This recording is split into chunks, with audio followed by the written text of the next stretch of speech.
Sometimes you got a lot of thoughts and you need a way to process them. Yeah. So poetry.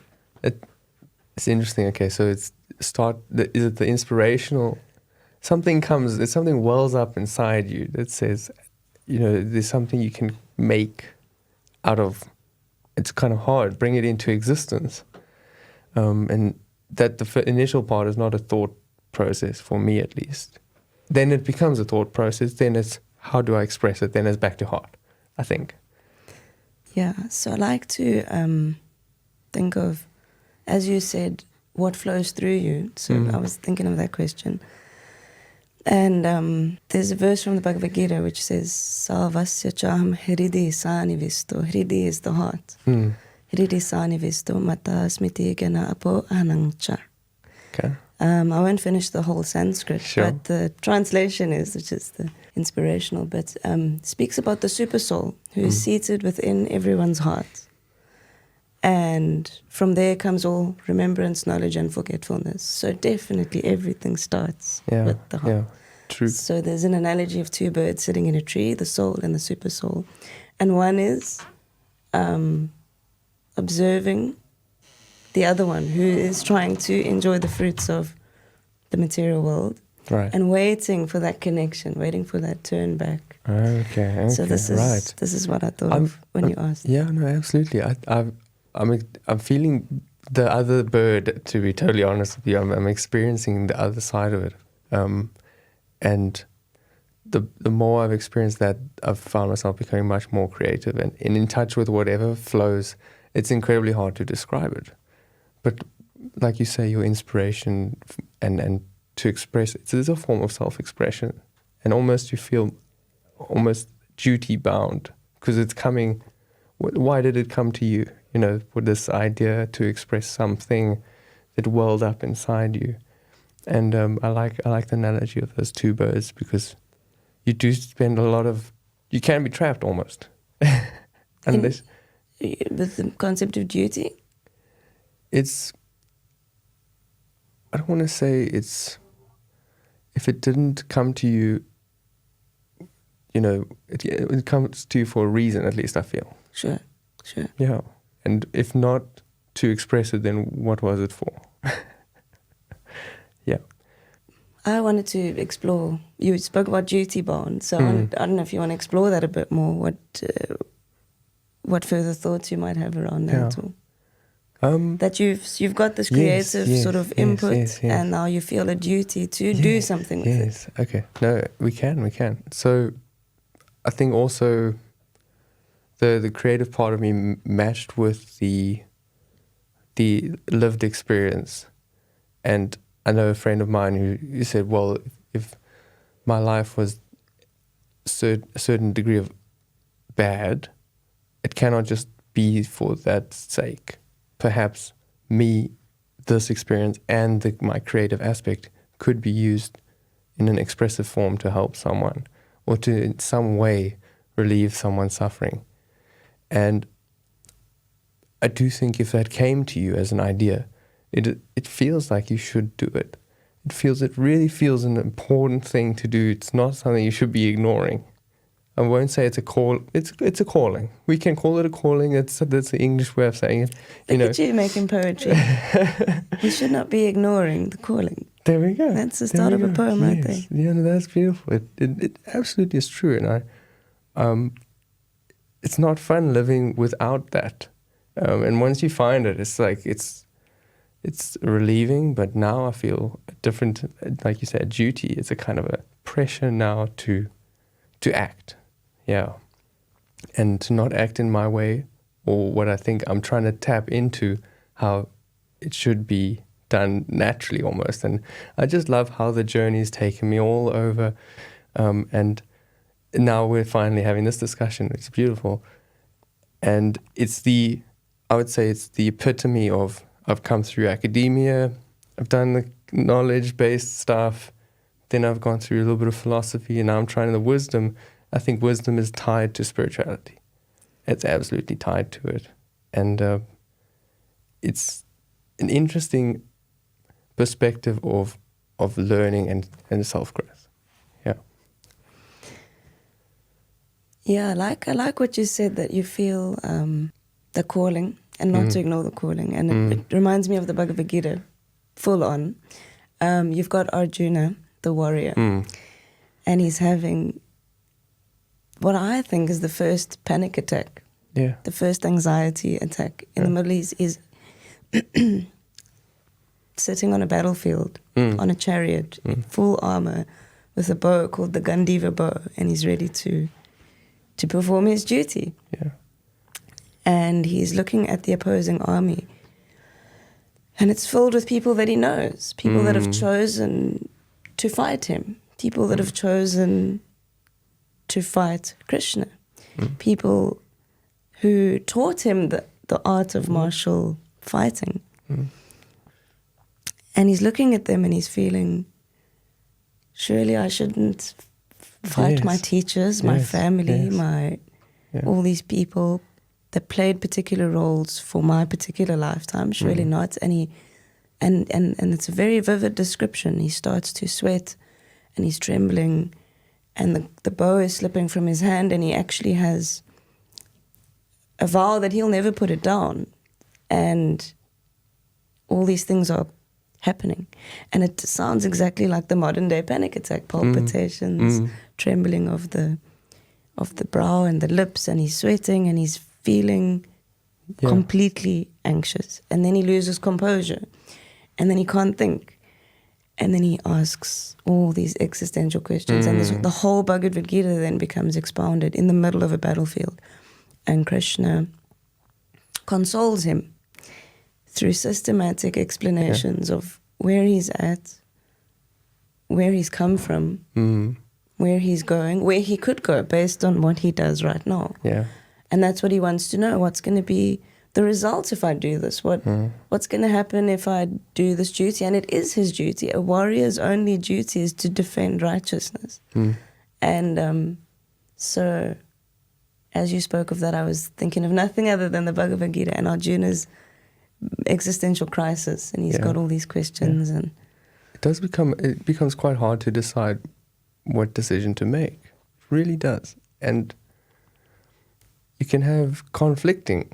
This is the confliction of Arjuna is, well, because like you say, people who he's loved, part of his family, teachers, and to fight them and potentially console himself that he has to kill. I mean, you have to dig into something far deeper than yourself at that point.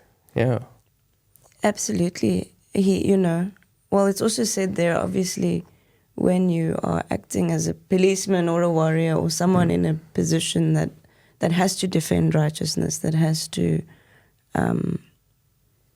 it's your duty, not to say, okay, my uncle or my aunt irritated me today, so this is like, just a disclaimer there, it's not like that at all. This is, you'd have to read the whole Mahabharata epic and see how many times,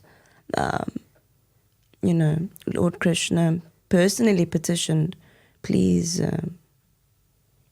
do what's right, or just give them something small, just give them a small piece to perform their duty. Yeah. And when that obstinate, stubborn selfishness cannot shift, then something has to shift it.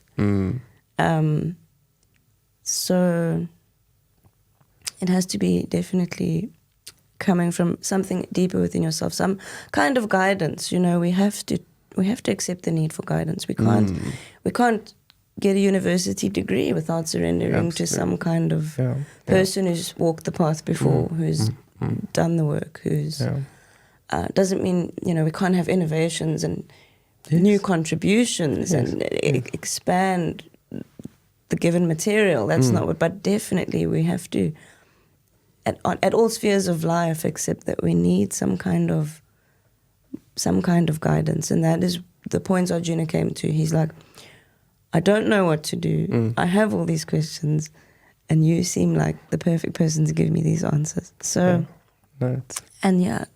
he asked very relevant questions, very pertinent questions, and questions really are. They're so wonderful, if you think of birds and bees. That's what I was going to say, the questions. Birds and bees, they're asking, you hear early in the morning, chirp, chirp, chirp. Oh, yeah. I made it through the night. Where's food? Who knows? Yeah. Yeah. There's another bird. It's often. I'm glad we're coming to this now. If we don't ask the question, you also feel trapped in the fast-paced, and how often you just stop and go, well, is what I'm doing right now, is that the right thing to do? Is this a good thing to do? And would this make me a better person or a worse person? And I think, you come across pathways, and if you're acting in an instant, it becomes a bit of a impulse kind of thing. So again, come back to mindfulness and being grounded in the present. Then you'll never have a chance to stop yourself to ask the question. See? And this autopilot thing that I think a lot of people just straight into, and I do it all the time. Somehow you've spent a couple of hours, you forget what you did or how you got to a place. And that's such a poor level of consciousness at that point. Sure. Yeah, but I'm very much in agreement with the question part. Well, my question to you then would be, what do you think? Well, I'm saying this with already a question in mind, but I'd like to know what you think. Is like, I wouldn't say the perfect question, but I'll say it like that. What do you think the perfect question is that could unlock the maximum potential? I love the starting point. I can't give the perfect question, because that's a whole nother debate about perfectionism. But to start by saying, maybe, what am I? And I know it's crossed everyone's mind. Like, there's no denying it. Who are you? And then if you tackle that question on a surface level, you probably attach a lot of materialistic or not superficial, but surface level stuff. Like? Yeah, career, identity, what you do, I don't know what else, and then... Gender, race. All sorts. And then... Interests. I'm a poet. I'm academic. Yes, exactly. And to be totally honest with you, my identity shatters when those things are threatened. And that's clearly not a good foundation to build upon. Let me play devil's advocate for a moment and say, well, why are you not those things? Where's your proof that you aren't those things? Why are those things not your identity? Why is that not who you are? Why not? Oh, that is a very... Okay. Well, it's quite obvious to me that you collect these things that you didn't have when you were born. I would say, at the instant of birth, you might be the purest form of self, but you're still not self at that point. But then we collect a lot of stuff. We just collect stuff. Identity. Yeah. Okay, you get a name on a birth certificate. Yeah. It's like going around with a bucket or a big bag. You're just throwing stuff in. And you build yourself around that bag of stuff. And if I were to really interrogate it, I'd say, what or who was I when I was born? That's the closest thing to my true self. And then even past that, I would go, well, I don't know where I arose from or where I came from into existence. That's a very hard thing to understand. So even that, I didn't choose those things to be born into or to be, so that wasn't I don't really know how to describe it. That's not self either. I really like the point you made about this bag where you're collecting an identity. You're born so much, and you start to collect an identity in a bag. And at the end of life, okay, so we've got this bag and it's okay, my name is Anthony, my surname is that. That's where you start, so okay? Much, and I'm a whatever gender until I choose my own or whatever. Yeah. And you collect all these things in the bag and sometimes they're fluid and you can shift them around. But okay, so you get to the end of life with a bag of something. Yeah. A bag of some identity, a bag of some ideas, a bag of... So now you've got the bag and you're facing death at the end of life, hopefully at old age with lots of wisdom. Why is it not you? I'm still asking. Why is that bag not you? Why not? Well, you can go both directions. You can go to before you were born, and you can go after you die. And well, whatever arose into you here in this reality was not yours. Okay, and then whatever leaves when you depart, it's also not yours. I like that. I like that, because how much of the bag can you take with you at the moment of death? Pretty much nothing. None. Like, on a materialistic level, let's go to bank balance, Yeah. your certificate, your degree, your which was the piece was of paper that you worked your whole life to well. print. This is interesting. I spent a lot of time thinking that was it, and I reached that point, and I was like, wow, that's not it. Yeah. Yeah, my mom left her body recently in May, and it's a bit hectic because you're preparing the coffin, and they tell you find yourself wanting to put every sentimental thing, and you want to just hold on and make sure that this body is comfortable, or you've got all these ideas. And they start preparing you for the fact that, well, if you're going with a cremation, you got to make it as simple as possible. You've got to make it that it's... And then you realize that what is going with you? What is going with you? And I like that you say, really not much. No. Really not much from the material perspective. Yeah. But what about knowledge? Do you think knowledge goes with you? Do you think that... Not... I'm still thinking on both extremes to try and understand. Going back it. to the So when newborn you're baby. born, yeah. the So newborn it's baby. like I didn't have it then. Why should I have it when I leave? See? It's an interesting... I mean, you think of a newborn baby, doesn't even know how to speak, doesn't know how to form letters, doesn't know... Yeah, absolutely. Not much. Not much knowledge. None. Not much knowledge. Yeah. And even that is a form of baggage, I would say, because, by the way, this is another thing I've been trapped by, tormented by, as a sort of, if you want to be a creator, is that you can't escape your own knowledge and what you know, and that baggage is there, and the hardest part is to break free of whatever constructs that make your thinking. So that's part of the mental baggage that you can't let go. Mental baggage. Yeah. Yeah, it's a bag of So physical assets, material all assets, sorts, yeah. this ideology you've built up. Okay, so we're not taking anything material. We've come with nothing material. We're taking nothing material. And knowledge, I'm not so sure of. Knowledge, we clearly came with nothing because you had to be taught. Yes. Child prodigies, you do, but not born knowing how to speak. Not born knowing how to speak. Yeah. So what about consciousness? Do you take consciousness with you? I think it might be the only thing. And it's hard to remember at what point you in life, when you're born and when you really feel conscious. And this is actually also quite a legal debate, because I mean they have different definitions of when you arrive and you are a Sentient being. A being, yeah. I can give a tidbit from the Vedas. Yeah, sure. According to the Vedas, actually, you are fully conscious in the womb. Fully. Past lives, past lives, definitely. And you're making a lot of kind of promises that, I'm gonna do it differently this time. I'm gonna ace it this time. I'm gonna ace the lesson. I'm gonna get to the destination. And then the veil of what they call Maya comes over at the moment of birth, or I don't know the technical moment, but the the veil of Maya comes over, and then you have to kind of go through the journey of life and figure it out. Yes. So actually, according to the Vedas, the soul has these three cool characteristics: Sat, Chit, Ananda. Have you heard of it before?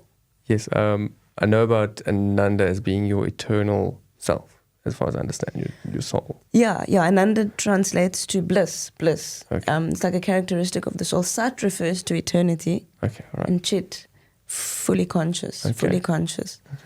So this is the condition that the Vedas propounds. The soul is in the womb, and then making all these plans to. And then we derail that plan. Well. It all depends. I think. I don't know. What does it depend on? The questions we ask, and maybe a bit distracted. I'm finding it more and more easy to be pulled in the directions of, let's say, maybe distraction ignorance, acting out of impulse. And it's actually the human condition, and it's becoming a bigger battle for me. But it's getting easier, definitely getting easier. Nice. Yeah, I'm just trying to reflect what you said. So distraction, derailing the path. Yes, kind of what yes. pulls us off. We made all these if we're gonna if we're gonna give the Vedic wisdom the seeds of honor today and say we made all these plans in the womb of how this time we're gonna maximize this human life and then we're gonna understand and then something derails us, something distracts us. Yeah. The breadcrumbs, and the bird is just like gets distracted by the breadcrumbs and forgets the fruit tree, forgets the bird that's sitting on the branch, and somehow in the womb, completely conscious that it's me and it's you, and we're gonna figure out what our relationship is, and then the breadcrumbs, and then forgetting. I love that. And what can those breadcrumbs be? How we breadcrumb each other in today's dating world, the breadcrumbs, and you just fixating, waiting for the next breadcrumb. Just where's the next breadcrumb coming from? Oh man, this is brilliant. Or you're working for your paycheck, and where's the next breadcrumb? In whatever form, it could be the most opulent. What is that pasta we ate? Tagliatelle. Tagliatelle. It could be opulent tagliatelle, or literally trying to survive. Where's the next breadcrumb coming from? But honestly speaking, birds aren't asked. They don't worry. It's there. There's berries. They're fine. Yeah, they're fine. But maybe it can't be about looking for the breadcrumbs. Yeah, we're looking for the breadcrumbs, the wrong breadcrumbs. Because my breadcrumb journey has been actually to not look at the materialistic breadcrumbs and the pressures of society breadcrumbs, and it's like, well, I'm not so happy with that system, and I'm not so content. And then I was like, look up, and maybe the breadcrumbs are somewhere internal even, and that introspection is actually a big part of that process for me. Yeah, sure. Because the breadcrumbs, I'd say if you're doing that, you've lifted your head away from the breadcrumbs, and you're looking around saying, what is this branch? Who am I on this branch? Is there anyone else here on this branch? No, so I'd say that's great. It's a beautiful space, and it's interesting. It's not a physical space, but it is a space that there's this abundance of energy and love that you find when I want to say depart from you're looking for the next thing. You're looking rather for this. I don't even know how to describe it. Well, let's take it a step back then to your question. So your question was, I asked you what to you, what is the perfect question? And then you gave me creative license to say perfect question. Yeah.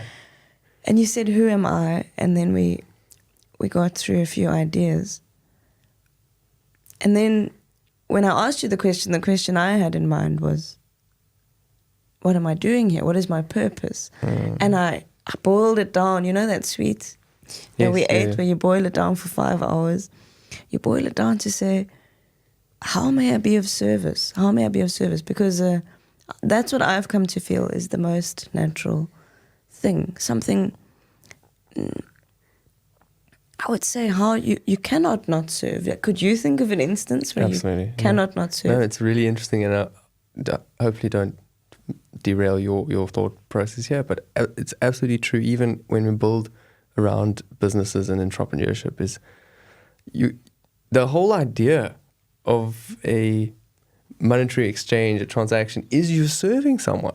But now we've put you're providing a service, so that is and you're getting in it exactly. Right? Okay, service provider. So at a superficial level, that transaction of we've tried to lubricate what is already a service on a spiritual level. We've made it a monetary, and so I can take the money and spend it elsewhere. So you have currency, and I can get service from someone else as long as I serve someone.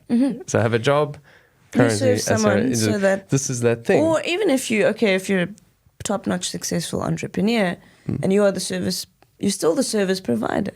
Yes, and even if you make it to the top of the rung, whatever that means, there'll be a taxman there. Yes, yeah. There'll be hopefully eventually this need to to give back, whether it's to family, you're Yeah. raising a family, and you need to serve and support them.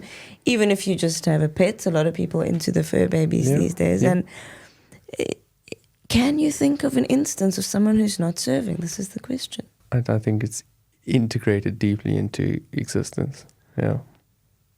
Yeah. Unless it's almost an impossible scenario where you're totally isolated and surviving. I don't think that could be, unless you're serving yourself, if we think like that.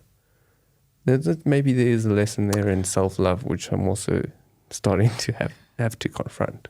Yeah. I'm trying to piece together maybe an analogy of that, just to ground it. Isolated, serving yourself. I could think of perhaps someone who's caught in the cycle of addiction. You know, it all really just becomes about filling that void. Yes. And yes. Usually everything else kind of takes a back seat Yes. on that pursuit. Yes. Dangerous lifestyle, dangerous way to live. And as far as I understand it and experience, it's the spiraling downwards into your own further pain. It's further disconnect. It's this temporary escape in the hope that it will relieve some short-term suffering, but you sacrifice long-term. You've unlocked something there that you said, okay, so you brought up this concept of, so I asked you, is there anyone that's not serving? You said, maybe someone who's really just trying to serve themselves. And then we brought in addiction, so that just trying to... Yeah. And how you're saying that just brings pain. So it's not natural. Yes, it's not natural. Yes, absolutely. It's not natural. And but even so, even if that is the case, they are unfortunately serving the drug dealer. Or the right. the barman or whoever the Yes, supplier of that particular that's interesting. pursuit right. of self-service is. Someone's got to provide the service. So we unfortunately, and you've got to serve that person to get this. I think it's quite a big ethical topic within, economics and business. Is you want to serve people in the right way, and you don't want to take them down the wrong path. And it's almost a responsibility if you are in the commercial arena to not produce products that are harmful. And I feel, at least for myself, that that's a big responsibility that is overlooked quite a bit. And Sure.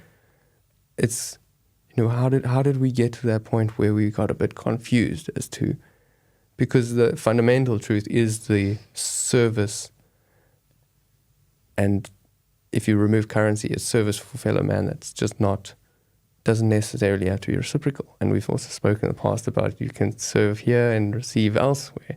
And I've seen a lot of that in my life too. You're making me think of the Bhagavad Gita speaks about charity in 3 modes, and you told me about the modes last night. So you've got in charity in the mode of goodness, charity in the mode of passion, and charity in the mode of ignorance. And charity in the mode of ignorance would be to an inappropriate person at an inappropriate time, under an inappropriate circumstance. Yes, okay. I.e., the person's stuck in the cycle of self-destruction, and you enable. You're feeding it. And you enable. The mode of passion would be at an appropriate time, place, and circumstance with the desire for some return. Okay. I.e., open a drug since we're speaking about addiction, a drug rehabilitation center with all the lights, camera, action ready to make you famous for it, and maybe you get some fame out of it, or whatever you get out of it. But still not really the right reason. Not really. It's just a mode. It's just a mode. It's just a mode. Mode of goodness would be right person, right time, right place, right circumstance. Yes. No desire for return. But there is a need for reciprocation. Now, we can't all just be giving. There is a need for reciprocation. This is true. This is true, yeah. How do we navigate the mode of goodness transaction? That's where you understand that it will come. You will be. Yes. You will be fine. That's the. Even if you're not. Even if you are stuck in the mode of ignorance, you will be fine. There will always be help. There will always be another opportunity. You're eternal, first of all. How relieving is that? And there will always be that opportunity, but you just have to take it. You just have to. Sometimes. Well, this is also an incredible thing. Is that, well, there's two aspects to this. Is quite thankfully, I'm glad that we feel good when we do good for others. I've spoken about this in the past. That's an interesting thing that is built into us. And the other was when you're in that, let's say, mode of ignorance and trapped in that cycle, it almost becomes a matter of you don't want to help yourself or receive when it comes, that goodness. It's quite interesting, right? Yeah, absolutely. And like the mercy of God is sometimes described as sun rays, which are indiscriminately shining. The sun doesn't say, well, I don't like you, so I'm not sure. It's indiscriminately shining. Yeah. But sometimes you have to choose to take the step into the ray, because you could choose to stand under a tree or just hide from it. You could just choose to hide from it. And or maybe you don't feel worthy of it. Part of me thinks if you're in that trap of... This is it. Yeah. Maybe deep addiction, you feel maybe guilty or you've hurt people. It's hard to step into that light. And you're almost doing yourself a disservice at that point. And it's interesting, you can say service for others, but at that point it does become service for yourself might be the hardest thing at that point. And then service for others, you see. That's why it's called The Journey of... There's an incredible book called The Science of Self-Realization. It does start there. You do have to say, who am I first? And then, how may I be of service second? You need to first. And then there's a third element that I'm thinking of, that going back to this idea of, okay, I've given, but I'm feeling that my cup's empty now because I didn't receive from where I gave, or just that I don't feel I'm receiving. So important to recognize that when we're receiving from other people, they've only been given those gifts from a superior source. Right. We're only given gifts that we've been granted from a superior source. And when we figure that root out of the tree, and we water the root of the tree, every single leaf of society becomes happy. Every person, family member, society. It's really about also... that's oftentimes where the lack comes in, because a finite being cannot, like we described just before we got in, we were describing how sometimes you really need to be in a space to receive from others, and you cannot at that point be the person who gives back directly there.